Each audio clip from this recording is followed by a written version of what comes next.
नमस्कार, आप देख रहे हो जनमत की पुकार। नई दिल्ली में बीजेपी प्रवक्ता प्रदीप भंडारी ने प्रेस कॉन्फ्रेंस कर बांग्लादेश में हिंदुओं पर हो रहे अत्याचार को शर्मनाक बताया। प्रदीप भंडारी ने पश्चिम बंगाल की मुख्यमंत्री ममता बनर्जी पर भी निशाना साधा। उन्होंने कहा कि ममता सरकार हिंदुओं पर लाठी चलवाती है। मैं एक अहम मुद्दा रखूं उसके पहले आप सभी ने अभी देखा होगा कि कैसे मुंबई में दो परिवारवादी हार के डर से एक साथ गठबंधन में आए हैं और आपको ये क्लियर प्रूफ दो परिवारवादी के मुंबई में साथ में आने से ये स्पष्ट हो चुका है कि इन दोनों को इस बात का डर है कि मुंबई की जनता एनडीए के, भारतीय जनता पार्टी के विकास को चुनने जा रही है। और ये डर ये दर्शाता है कि जिस तरीके से मुंबई में एक विकास की लहर आगे बढ़ रही है, इसी कारण ये दोनों परिवारवादी अपनी जमानत बचाने के लिए साथ में आए हैं। पर मुंबई की जनता और महाराष्ट्र की जनता विकास के साथ में है, एनडीए के साथ में है, भारतीय जनता पार्टी के साथ में है और वो विकास को चुनेगी।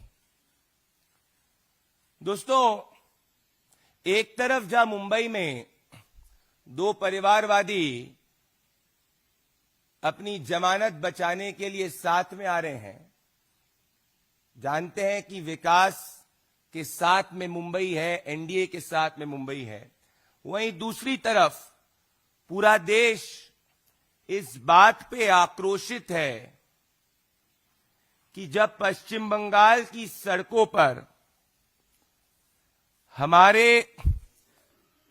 एक हिंदू भाई, जिसकी बांग्लादेश के अंदर कट्टरपंथियों ने निर्मम हत्या करी, उस हिंदू भाई के पक्ष में आप सभी ने देखा, भले दिल्ली हो गया, भले मुंबई हो गया या देश के अलग अलग कोनों के अंदर, हिंदू समाज सड़कों पर लोकतांत्रिक रूप से प्रोटेस्ट करने आया।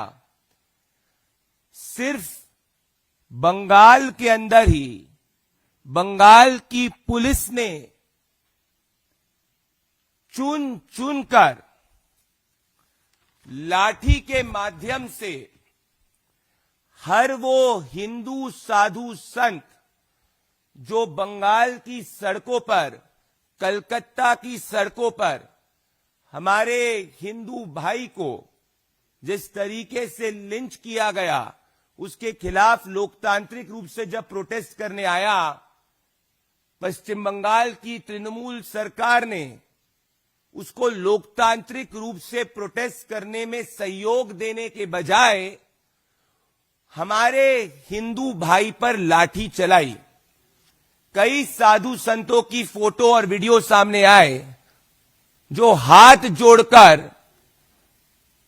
पश्चिम बंगाल पुलिस के सामने खड़े थे और ये इस बात को कह रहे थे कि हमें हमारे हिंदू भाई की निर्मम हत्या पर लोकतांत्रिक रूप से प्रोटेस्ट करने का अधिकार दीजिए। परंतु पश्चिम बंगाल की सरकार ने, ममता बनर्जी की सरकार ने भगवा देकर लाठी से हमारे बंगाली हिंदू भाई और बहन पर प्रहार किया। तो एक तरफ हमारे हिंदुओं के ऊपर लाठी चार्ज बंगाल में ममता बनर्जी की सरकार करती है और वो बांग्लादेश के अंदर जो हमारे हिंदू भाई के साथ निर्मम क्रूरता और हत्या हुई, उसके खिलाफ जब वो प्रोटेस्ट कर रहे थे, सिर्फ पश्चिम बंगाल की पुलिस ने हमारे हिंदू भाइयों पर लाठी चलाई। स्थिति इस तरीके से गंभीर हो गई कि नाक से हमारे हिंदू भाइयों का खून निकलने लग गया। कई साधु संत वहीं सड़क पर फेंट हो गए।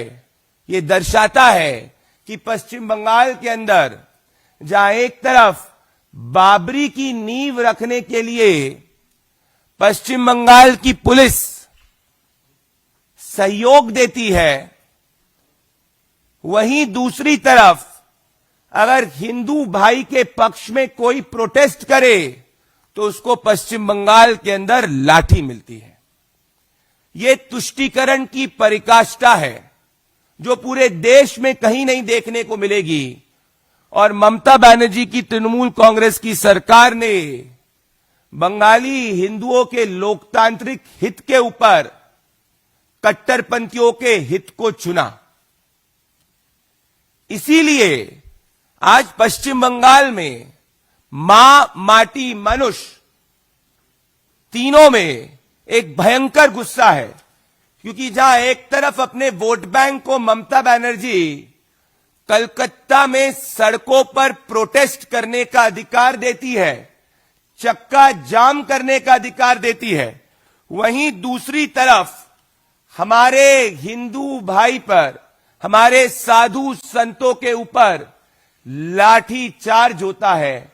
ये विडंबना नहीं, ये सबसे बड़ा कम्युनल मॉडल है जो देश में सिर्फ इकलौते राज्य जहां पे ये प्रैक्टिस हो रहा है उसका नाम है पश्चिम बंगाल। क्योंकि ममता बनर्जी की सरकार, कट्टरपंथियों को उन्होंने अपनी सरकार को आउटसोर्स कर दिया है। स्थिति इस तरीके से हो गई कि जागो मां, आप सबने सुना होगा, जो हमारी बंगाल की संस्कृति से जुड़ा हुआ है, वो अगर कोई गायिका गाती है तो उसको तृणमूल कांग्रेस का नेता रोक देता है। बॉबी हकीम ये कहता है कि वो एक ऐसा कलकत्ता देखना चाहता है जो ममता बनर्जी का राइट हैंड है, जहां पे हिंदू माइनॉरिटी के अंदर हो।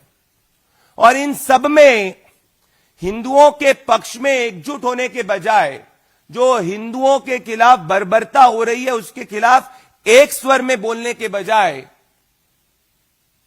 राहुल गांधी जर्मनी में जॉर्ज सोरोस के एजेंटों से मिलने में व्यस्त है और उन्हीं के दिग्विजय सिंह उसी हिंदू की हुई बर्बर हत्या को जस्टिफाई कर रहे हैं।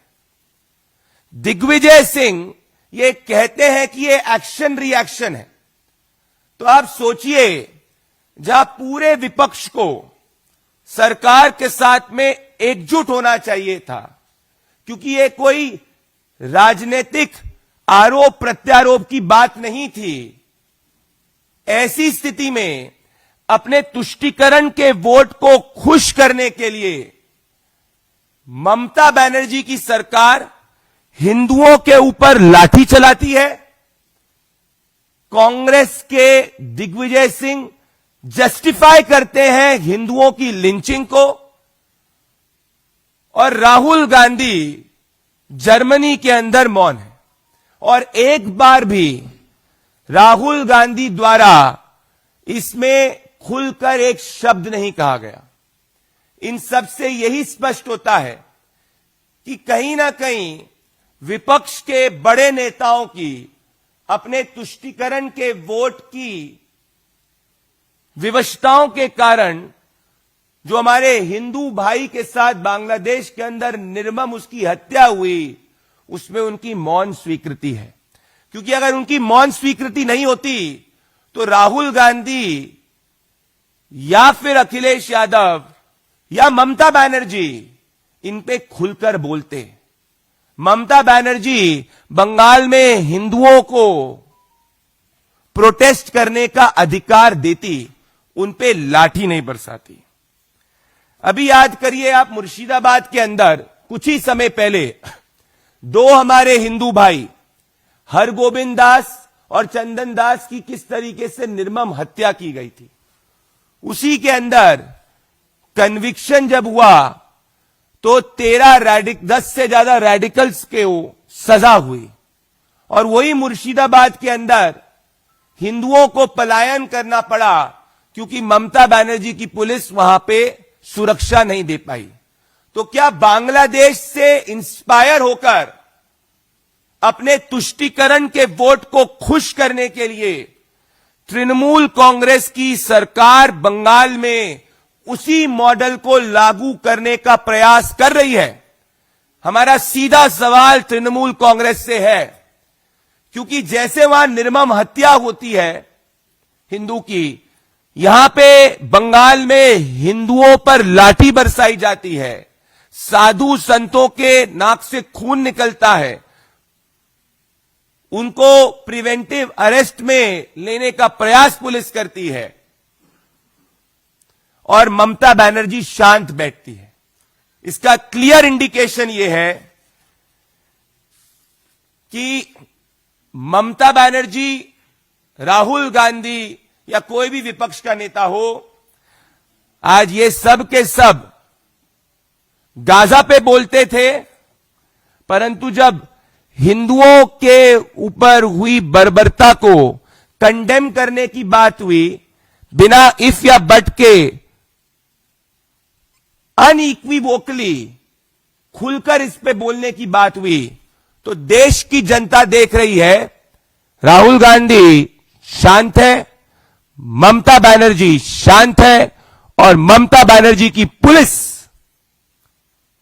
ये सब होने दे रही है। तो क्या ये एक नई प्रयोगशाला बंगाल के अंदर बिल्ट हो रही है, जिस प्रयोगशाला में बंगाली हिंदुओं को तृणमूल कांग्रेस की सरकार एक सेकंड ग्रेड सिटीजन के रूप में ट्रीट कर रही है? ये सवाल हमारा ही नहीं, ये सवाल देश का है। एक और बड़ी अजीब विडंबना है कि जो अपने आप को पहले हिंदुत्ववादी कहते थे, जो अभी साथ में अलायंस में आए मुंबई में, ये भी इस बर्बरता पर शांत है। मतलब आज पूरा विपक्ष एक तुष्टीकरण प्रेमी विपक्ष हो चुका है और हिंदुओं से नफरत करने वाला विपक्ष हो चुका है, जिसके कण कण में हिंदुओं के प्रति घृणा है।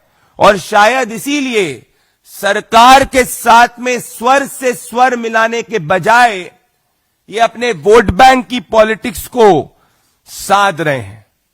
देश की जनता ये सब देख रही है और इसीलिए देश की जनता इन सनातन विरोधियों को विपक्ष में बैठाती है, क्योंकि ये देश की जनता जानती है जब देश के सनातन समाज के साथ खड़े होने की बात आती है, जब एकजुटता की बात आती है, तो ये सब के सब शांत रहते हैं या अपने वोट बैंक को जस्टिफाई करने के लिए हिंदुओं पर हो रही बर्बरता पर कुछ नहीं बोल पाते हैं। हमारी मांग ये है कि पश्चिम बंगाल की सरकार हिंदुओं को लोकतांत्रिक रूप से प्रोटेस्ट करने का अधिकार दे, हिंदुओं पर लाठी ना बरसाए, और अगर वो ऐसा करती है तो भारतीय जनता पार्टी पश्चिम बंगाल के अंदर हर बंगाली हिंदू मां माटी मानुष के साथ में खड़ी रहेगी। क्योंकि जो बांग्लादेश के अंदर हमारे हिंदू भाई के साथ जिस तरीके की उसकी निर्मम हत्या हुई, उससे पूरे देश में गुस्सा है और उसके साथ स्वर में स्वर हम भी मिलाते हैं। और हम यहां से अपील करना चाहते हैं राहुल गांधी, ममता बनर्जी और तमाम विपक्ष के नेताओं को कि अपने तुष्टीकरण के चश्मे को त्यागो, सच्चाई सामने देखो। और सच्चाई यही है कि ये कोई जस्टिफिकेशन जो आपने दिया है, जो आपके दिग्विजय सिंह ने दिया है, आपकी ममता बनर्जी शांत है, ये देश की संप्रभुता और अखंडता की सोच के खिलाफ है। आज देश की जनता इन सबके तुष्टीकरण के रवैये को देख रही है, भले वो इनकी बी टीम हुमायूं कबीर हो गया या भले वो ममता बनर्जी हो गई या राहुल गांधी हो गया, ये सबको देश की जनता देख रही है। और ये दो तस्वीरें आज देश के चरित्र को बताती है, जो पश्चिम बंगाल के अंदर हमारे संवैधानिक मूल्यों की धज्जियां उड़ाई जा रही है। एक तरफ अपने वोट बैंक को कलकत्ता में जाम करने का अधिकार ममता बनर्जी देती है और तृणमूल कांग्रेस देती है और इसका समर्थन राहुल गांधी और विपक्षी दल करते हैं, और दूसरी तरफ साधु संतों पर लाठी चलाई जाती है। ये एक नया मॉडल है। शायद ममता बनर्जी इस मॉडल के लिए जो बांग्लादेश के अंदर हो रहा है उससे प्रेरित हो रही है, और ये बंगाल का समाज, देश देख रहा है और देश इसका करारा जवाब देगा। बहुत बहुत धन्यवाद। आपको कोई सवाल है तो आप ले सकते हैं।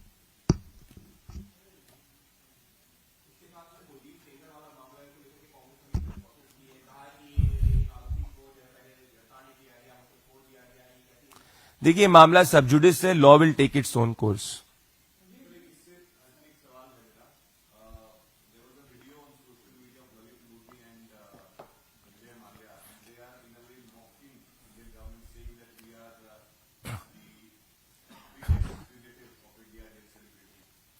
Well, we saw how the Prime Minister Narendra Modi's government has extradited lawbreakers from as far as whether they are in Thailand or Bangkok or any part of this country. Every fugitive knows that Prime Minister Narendra Modi's government and the agencies will drag them, and by following the due process of law, sooner rather than later, you will see remaining fugitives also being brought back by the government.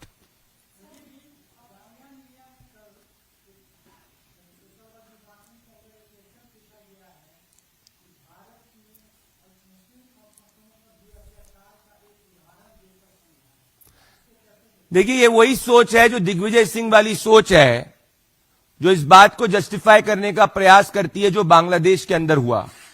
इस पे उचित कार्रवाई already हो चुकी है, परंतु ये तुष्टीकरण की चश्मे से देखने वाले लोगों को बांग्लादेश के अंदर हिंदुओं पर हुई हत्या नहीं दिखती, और इसको फॉल्स इक्विवेलेंस देश के स्थिति के साथ करना चाहते हैं। इससे इनकी तुष्टीकरण की राजनीति भी सामने आती है और देश विरोधी सोच भी सामने आती है।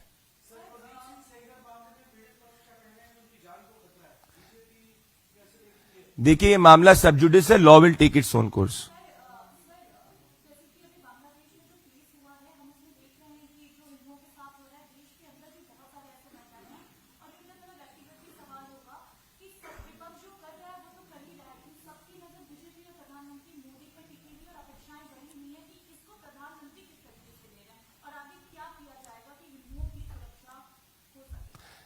देखिए, एमईए ने ऑलरेडी इस पर